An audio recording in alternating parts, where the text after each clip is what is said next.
ఎప్పుడు వచ్చినావు నువ్వు?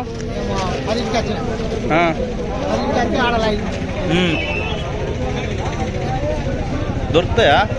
దేవునికి ఏర్పాటు దొరికేది శ్రావణం కట్టే ఎన్ని రోజులు రావాలి. రోజు వస్తున్నా పోతున్నా దొరుకుతాయి. స్టాక్ లేదా లేకుంటే బత్తాలు లేవు. బత్తాలు లేవు ఇక్కడ బత్తాలు లేవు.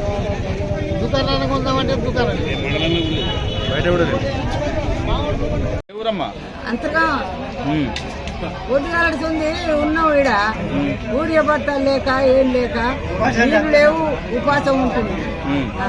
ఇక్కడ పొద్దుగాడుతుంది ఉంటున్నాయి బత్తాలు. మాకు ఎప్పుడు ఇస్తారో ఎదువరగా కుండు సాగు చేస్తున్నావు ఎదువరగా. ఏమైంది? ఎప్పుడు వచ్చినావు చెప్పు. పొద్దుగాల 6 నుంచి ఇక్కడ వాడి సత్తున్నాము. ఏది లేదు, బత్త లేదు, ఏం లేదు, లైన్ ఉన్నది. మరి ఏంటి సార్ మీరు ఇట్లా వేస్తే మనం ఎట్లా బతుకుడు ఏం కాత?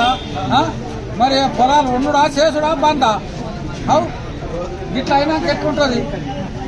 ఇంత జనం అయినప్పుడు మరి బత్తాలు తెప్పించుడా అత్తా? మరి ఏంటి ఏం కాత? ఇంత తిప్పలు పెట్టుడైతే ఎప్పుడు కూడా లేదు. ఇప్పుడు కాదు, 20 ఏళ్ళ నుంచి కూడా లేదు, 50 ఏళ్ళ నుంచి కూడా లేదు. ఇంత బత్తాలు వేసుడు అవసరం అన్ని. మరి ఎందుకు ఇప్పుడు మందిని కష్టపెట్టుడా? రైతులని కట్టపెట్టడం అది మంచితనమా? ఇంత కట్టపెట్టుడు అయితే మంచితనం లేదు. మీరు ఏం చెప్తారో చెయ్యండి. ఇక ఏ ఊరు? మరి వెంకటరమట. ఎన్ని గంటలకు వచ్చినావు? 6ంటికి వచ్చిన.